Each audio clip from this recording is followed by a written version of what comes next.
youngsters certainly deserve it. Deserve a big hand on how. Asor Dvarim, a very intriguing Mishnah. Asor Dvarim Nibru Ber Shabbos Ben Hashmoshes. The Rebbeinu Shalom, my goodness, 6 days of creation, Sheishish Mei Breshis. He was busy creating a world. Take a look at what we have today. That's some contractor. That's some construction to build a world, and he wasn't finished. Ben Hashmoshes, just right before the day ended, right after being Shkia, and when the sun goes on and the stars come out. So at that time, he was busy creating 10 other things. Ben Hashmoshes. It was a very special simcha in a family, a couple that was married, for maybe 20 years. So she had her first child over 20 years after the chasna. She had her first child. It was an Ingele, a Ben Zocher. So at the bris, she got to speak.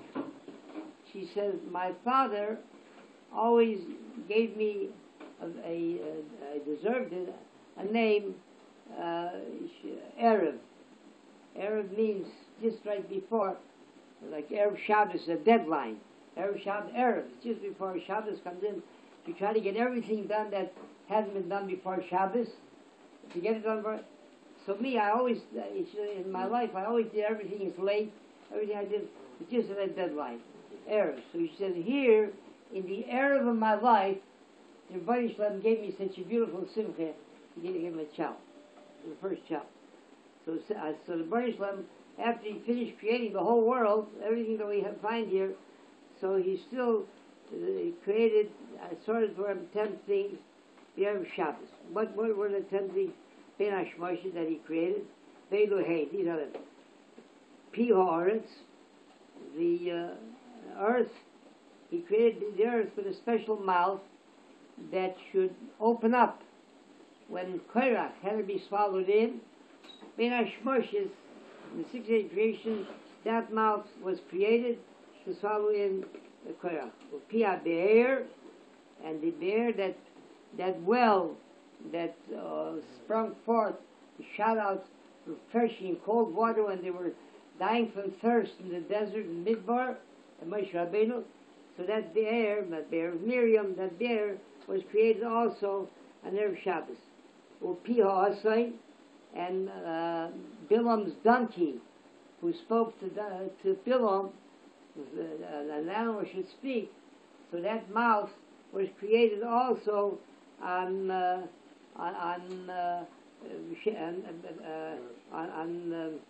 Erev Shabbos Ben Hashmoshes. Continues Ramon, and the mon that they call after 40 years in the Midbar, the Hamate, the stick that came, that Moshe Rabbeinu performed Nisim in Israel, it was also created in the Sheish Mei Breshis, also a Shomir, that animal, that worm, that they weren't supposed to use in the Beis Hamikdash. But you see that Eser Gozis, they weren't permitted to use any steel, any metal, any knives, anything to cut the rocks with.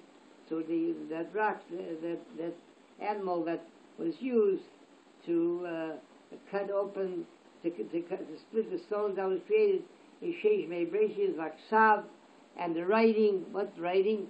The writing was that the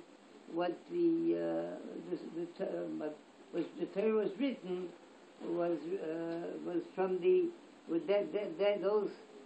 that writing, that lettering was created in Erev Shabbos Ben Hashmoshes. What do you mean that letter? We know that the Torah was 1,000 years. The Torah was created before Sheish Mei Breshis.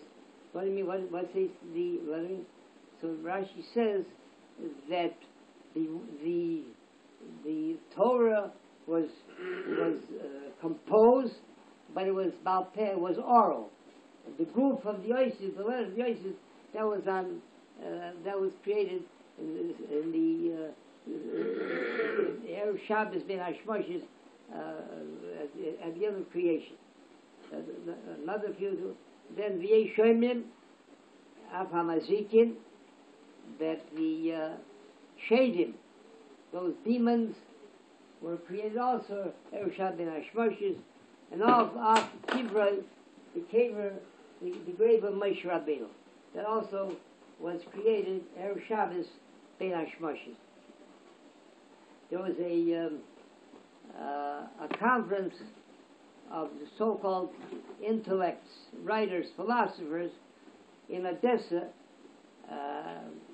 many years ago, and one of the lecturers got up and philosophically and logically and scientifically, he came up with an incredible conclusion from all sources that actually the lawgiver, Moshe Rabbeinu, is something. It's a fable. It's a folklore, a legend. It never existed. It never happened. But he said that's really neither here. That's not neither here nor there. But whatever the literary genius and quality of what's attributed to him, it has so much. It's so rich, and it has such depth, and such wisdom that it makes no difference whether he was here or not. But when he finished speaking, there was an old folklore, Mendel and Meichersford, an old Hamish Yid, and he came over to the lecture, and he said to him, he said, I'm not much of a philosopher, so I really can't say that I would be able to, with my intellect, my limited background in philosophy and in science, all that I could follow all of your remarks and findings. But I want to thank you very much, because tonight you really cleared up a mystery. And what mystery did I clear up? He says, well, it's written that when our lawgiver, Moshe Rabbeinu, when he passed away, he was put to rest. They searched for him on the mountaintops and in the valleys. They searched for him all over. And until this day, nobody knows where Moshe Rabbeinu was put to rest. He said, here tonight, in this hall in Odessa, you stood up the mystery. Moshe Rabbeinu was buried right here in this hall tonight. There was a very prominent and one of the great leaders of a generation some years ago, a particular community in Europe wanted to attract him, wanted very much that he should assume the leadership, being the rabbi in the community. So from the starting point, they told him, who's put to rest here in our community? They from a whole list of great, the Taz, the Shach, the Beishoisit, they kept on rounding off a whole list of. So he says, really? I had no idea. That's news to me. Really? Okay, I'll accept the position. After he was there a little while, one day he went to visit the Beishoisit. He wanted to see, and he was curious that something that he never, such startling news. Here's such great sages were put to rest here in this community. He never knew about it. So he walked the length and breadth and the width of the cemetery. He couldn't find either one of them. He said, what did you do to me? He said, you misled me. I took a position because you told me that all these great rabbis are put to rest here. I didn't even find one of them. They're buried here. He said, absolutely. He told me they're buried here. He said, what do you mean they're buried here? They're buried. He said, I researched it.